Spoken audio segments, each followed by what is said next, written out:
রেণুকা চ্যানেলে তোমাদের স্বাগত। আজ আমার বাবার মৃত্যুবার্ষিকী। আজ বাবা আমাদের ছেড়ে চলে গেছে। আজ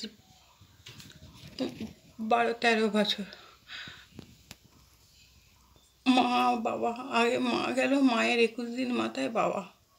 এই বাবা মা ছাড়া এখন কেউই নেই। বাবাও মারা গেল, মা মারা গেল, আমার স্বামী মারা যাওয়ার পরেই ওরা স্ট্রোক হয়ে মারা গেল, সহ্য করতে না।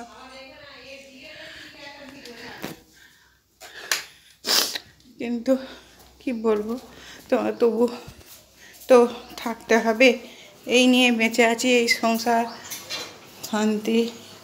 আজ আমার যা কি রান্না করলো দেখি, তোমাদেরকে দেখাই।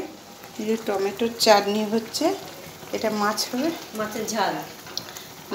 খুলে মাছের ঝালটা একটু খুলে আমি দেখাচ্ছি। এটা মাছের ঝাল অল্প করে হয়েছে, আর এখানে মাছ ভাজা হবে, মশলা মাখিয়ে রেখে দিয়েছে, পেঁয়াজ রসুন। আর এখানে নিরামিষ রান্না হয়েছে, সোয়াবিনের তরকারি, এই যে পালতা শাক ভাজা আর সোয়াবিনের তরকারি,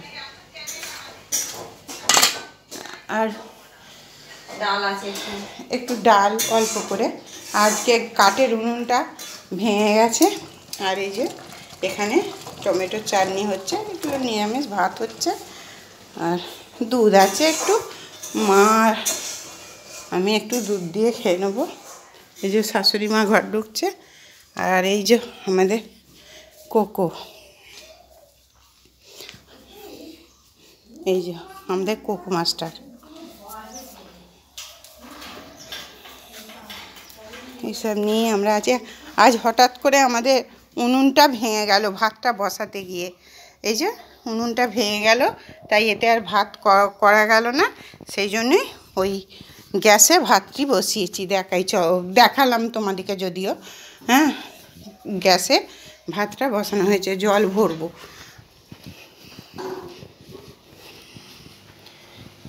যে গ্যাসে ভাতটা বসানো হয়েছে, টমেটোর চাটনি হচ্ছে। এখানে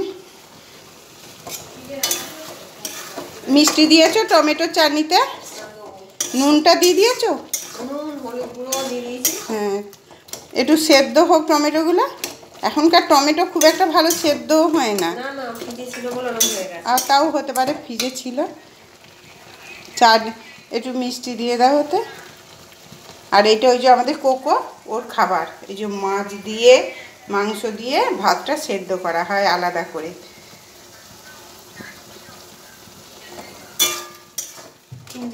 হ্যাঁ, চিনি দিয়ে দাও। টমেটোর চাটনি,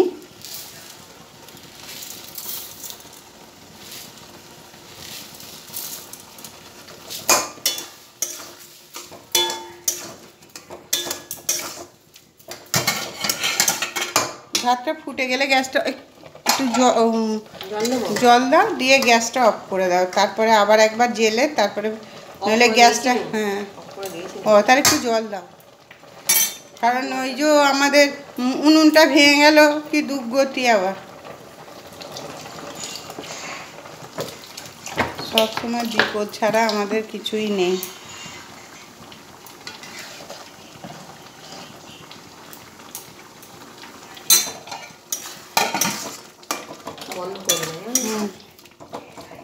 আর আবার ফুটিয়ে ওটা নাবিয়ে দেবো, তাহলেই হয়ে যাবে। হ্যাঁ, আমি ভাত নাবিয়ে দিয়েছি, তুমি যাও না। মাছ তো সেই খাবার সময় ভাজা হবে, গরম গরম, ছেলেমেয়েরা যখন খাবে। চাটনিটায় দেখবে আর একটু মিষ্টি দিতে লাগবে নাকি, অনেকটা দিয়েছি। হুম, তাহলে দেখি জল ফল ভরতে হবে এবার। আর এই যে বললাম তোমাদের যে আমাদের সবটাই অসুবিধে একটু আছে, কিছু পরিষ্কার করে তোমাদের বলতে পারছি না, পরে বলবো। এই যে আমার স্বামী মারা গেছে, তারা তোমাদের আলো দিয়ে দেখাই। আমার বাবা মা, এই যে আমার স্বামী। আমি যখন, আমার মেয়ে তখন 6 বছরে, ছেলে পেটে, তখন আমার স্বামী মারা গেছে। সেটা সহ্য করতে না পেরে আমার বাবা মা সেই স্ট্রোক হয়ে মা মারা গেল, মায়ের 21 দিনের মাথায় বাবা মারা গেল। ঠিক আছে, রাখছি। তোমরা একটু পাশে থাকবে, এই অভাগিনী মাসিমা বলো, দিদি বলো, যাই বলো, রাখছি। তোমরা আমাদের পাশে থাকবে, আমাদের বাড়ি আসবে।